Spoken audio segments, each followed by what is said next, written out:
Trouble ahead lies for Xi Jinping as he prepares to run for the third time in China's presidential elections due this year. Some retired senior Chinese Communist Party leaders have spoken out against Jinping's ambitions to defy the established leadership succession mechanism. His opponents are erecting legislative barriers to prevent Xi Jinping from regaining power for the third time. Hi and welcome to TFI Global, the foreign affairs and geopolitical analysis arm of TFI Media Group. I'm your host Kanika, and if you haven't subscribed to the TFI Global channel yet, hit the subscribe button and press the bell icon to receive all the latest updates. Xi Jinping is undeniably a megalomaniac leader. He has a deep affection for power. In 2012, Xi Jinping was elected president of China, ushering in a new era of assertiveness and authoritarianism. The crackdowns have only gotten tougher with time. China has seen increasing restrictions on liberties under Xi, ranging from increased online censorship to the imprisonment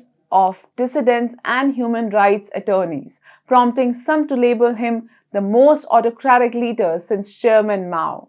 In 2018, he brought an amendment that could actually help Xi to become a forever president of China.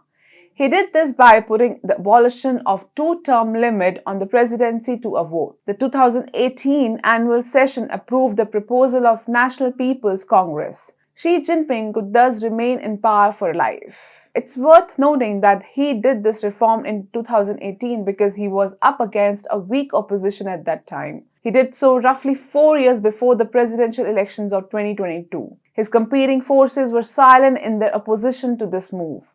So by effectively using the circumstance, he was able to easily push through the 2018 amendment in the legislature. Hence, he opened the way to remain a president forever. Now, rival factions including ex-CCP members and CCP-allied journalists are attempting to rescind the reform, claiming that it was illegitimate because it was based on no legal basis. She asserted that Xi Jinping had killed a party and a country by himself. She claimed that Xi Jinping's 2018 reform was an attempt to strengthen his personal status and authority.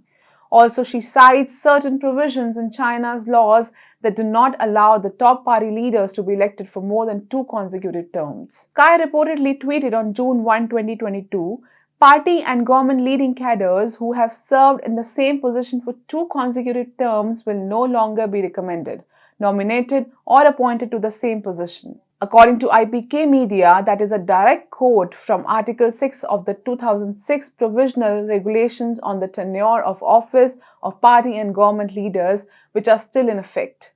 Article 2 goes on to say this provision applies to the leading members of CPC Central Committee, the Standing Committee of the NPC, the State Council, and the CPPC's working departments and working bodies and so on. Due to apparent illegality of the rule mentioned by Kai, Xi's re-election could be severely hampered. Now that Xi Jinping faces strong opposition from his rivals, this juncture could bring about the fall of the authoritarian regime that Xi has created in China.